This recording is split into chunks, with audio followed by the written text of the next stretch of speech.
To be honest, all you iOS guys care about is your camera. Apple, they don't have anything. They don't have anything. Belong to Apple's iOS. expensive. Look, the colors just want Charlie, to they lie. iOS. I mean, Apple, what they just do copies is you some lie, things you from lie. Android. Snapchat is trash on Android.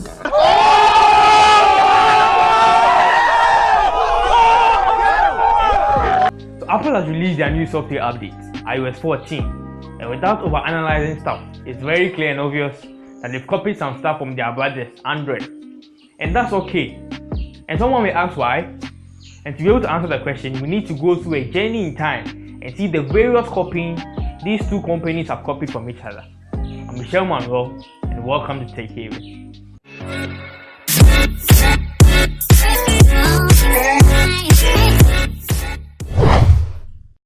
So one interesting fact I realized when preparing for this video was that most of the early forms of innovation actually came from Apple. But over the past 5 years, they have changed their strategy, and that even makes the conversation even more interesting. So for your fact number 1, the very first smartphone by the definition of smartphones you have today was the Apple iPhone. And by smartphone I mean a touch interactive display that could make calls and access the internet with a full-fledged web browser. And can you imagine that at the time it was released, a lot of company heads from the other big companies loved Apple's idea of having a touchscreen phone. The CEO of Microsoft, Steve Ballmer, at the time had this to say. $500 fully subsidized with a plan? I said, that is the most expensive phone in the world, and it doesn't appeal to business customers because it doesn't have a keyboard, which makes it not a very good email machine. I really want to know what he thinks of what he said in 2020. I mean, take a look at the iPhone, look at the price. It's just crazy all over the place. So before the first iPhone, there were no phones that had touchscreen displays primarily. Most of them were either a mixture or didn't have glass screens, and you had to press on the screen for a long time for it to even register your touch. The first iPhone came with a full OS that was able to take advantage of the touch capabilities. And because it was the first of its kind, it came up with new features that had never yet been seen before on any phone.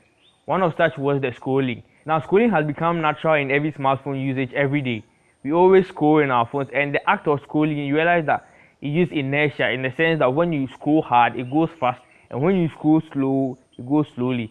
The idea was first implemented on the iPhone because it was the first touchscreen display. So having the phone respond to the intensity of your scroll to be able to determine whether it wants to scroll fast or slow was a brilliant idea which was first implemented by Apple. The second thing that had never been seen before was an on-screen keyboard that was mainly accessed by touch.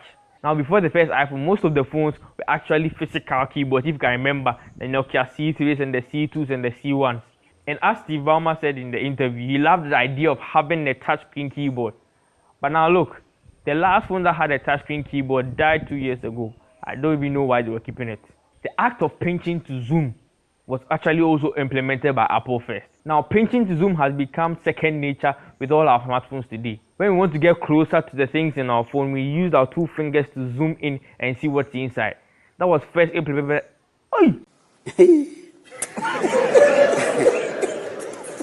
It is what it is. It is what it is. If you want to see text on your phone bigger, you can use your 2 fingers to pinch to zoom. The idea was first on an iPhone, and now it's on every smartphone. So you see, everybody has copied Apple in a way. And finally, the most important one was a fully fledged web browser. Now before Safari on the first iPhone, right, most of the browsers were practically useless.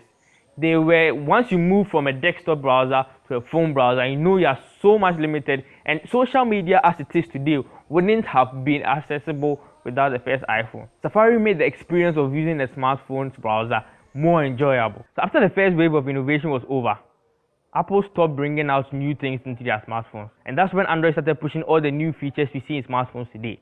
Multiple cameras, OLED screens, water resistance, wireless charging, high refresh rate, facial recognition, and fingerprint sensors. All these things were not on the first iPhone, were not on the second iPhone. It was introduced by Android manufacturers. And as I thought of it, I was wondering why Apple stopped innovating. And I realized that it made sense. Android is open source, right? And everybody has access to it. So Samsung can decide to buy a license from Android. LG can decide to buy it. HTC can decide to buy it and use it and manipulate it to their own good. All these other companies decided to specify in specific things. So Samsung improved upon their display, HTC improved upon their sound, and all the other companies decided to specify. So they were able to innovate and bring new things to the market. But then Apple releases only 2 or 3 phones every year. So how can they bring all these new features into one phone in just the span of 1 year? But after careful analysis of what was going on, I realized that Apple has changed their technique. Apple has moved from the innovators to the perfecters. Let me explain. So when we talk about fingerprint was introduced in Android phones first, right? But then it was primarily used for just unlocking your phone and nothing else. But then when Apple introduced it, they took it a step further. Apart from unlocking your phone, they made it able to unlock your phone and make secure transactions on your phone. So this e-banking we all do with our phones, sometimes using Touch ID, was first introduced on Apple.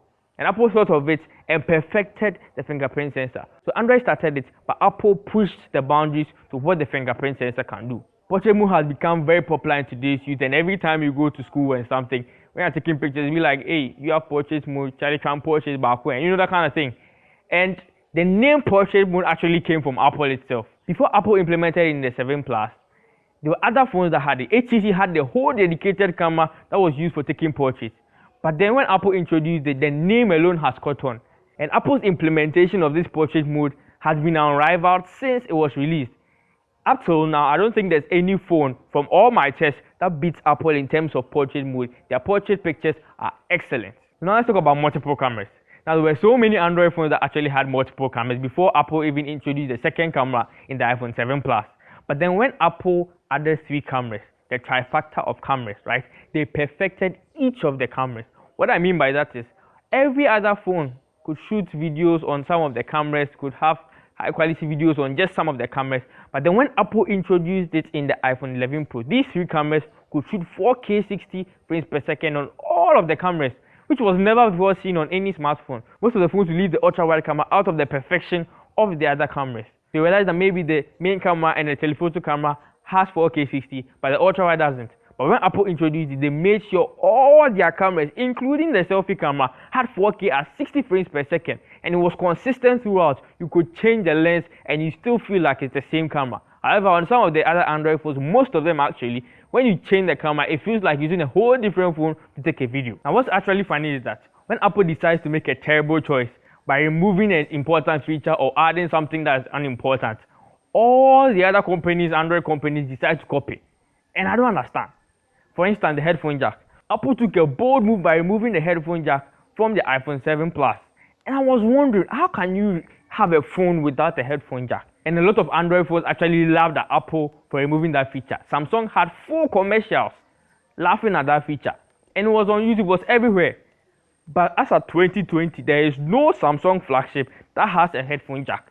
And if you think about it, I was wondering, if you know the feature is bad and you laughed at it, why a few years later you have copied it? And what's funny is that I deleted all these commercials from the internet. But luckily, I have my hands on one.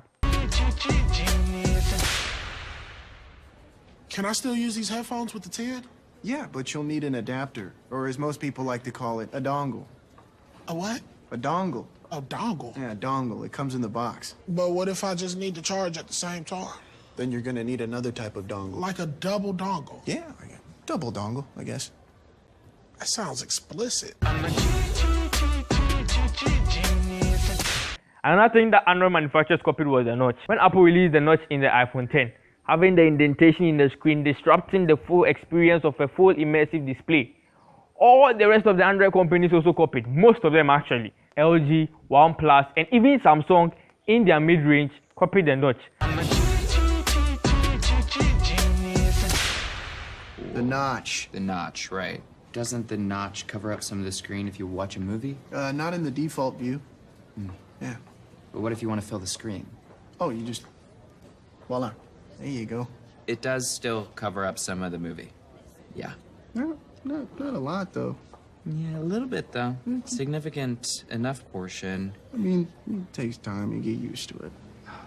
What's going on over there? Oh, no. They come here all the time.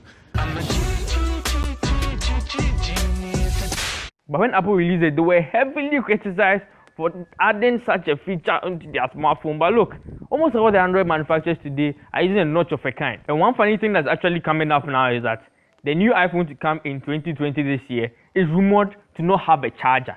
Now, can you imagine buying a phone without a charger? And people, of course, made news about it on the internet, on Twitter, was all, I was like, that's a very terrible, I mean, you can't buy a phone without a charger. It's together. And a few weeks later, in fact, a few days later, news came out that Samsung has also thought of removing that feature from their phones. They are going to remove a charger from their box. Now, what Samsung doesn't realize is that when Apple decides to take a decision like this, they know that they won't lose their customers. But you, Samsung, look, Android has a lot of features, right? But then Apple is actually adopting these features. So there's more to lose when an Android phone decides to move features than Apple. So if Apple decides to remove something like a charger from their box, I don't think it's the best decision for other companies on the Android side to copy, because Android is good for its versatility. That's what Android is known for. Because of the fact that there's some things that you can't get on iOS, you can get on Android. Like iOS restricts you, but then Android is open source and there are a lot of freedoms you can have. But if Apple is removing features and Android decides to copy, then what is the use? There are some things you copy and other things you don't copy. Yes, I'm ranting here, but I mean, come on. So what is this whole video about? What am I driving at? One famous person said, I mean, Picasso had a saying, he said, good artists copy, great artists steal. And we have, always been shameless about stealing great ideas. And Apple is stealing, which is a very good thing. Think about it. When you copy, you just lift and paste. You don't change anything. But when you steal, you're able to manipulate and change it to your liking to fit your class. And that's what Apple does. When they copy stuff from Android, they perfect it, they improve upon it, they take the extra step to make it better and implement it into their iPhones. And that's what Android also should be doing. Copy the important stuff from iOS and make it better on Android. Just think about it. If Apple decided not to make the first iPhone, or decided not to let anybody copy from them, how would smartphones look today? And just imagine if Apple decided not to copy from Android, then I doubt they would have even made it to their second year. I mean, take a look at BlackBerry, for instance. They decided not to copy anybody, follow their own style, having a physical keyboard as of 2018. How? And look at how they ended. They just died. So what I'm saying is, everyone copies, but the main argument you should be doing is that who implemented it better? If somebody copies something from somebody and improves upon it, he ends up getting a better grade. So what I'm saying is, when you copy, improve upon it, and the argument shouldn't be who copied from who or who was the first to bring it, even though that's a good name to have for yourself. But the main argument is that who implemented it better. Marcus Brownlee once said, when companies compete, consumers win. And that's actually true. When companies argue and compete about what feature to bring in the next phone, it's the consumers that end up winning. The consumers that end up enjoying the thing.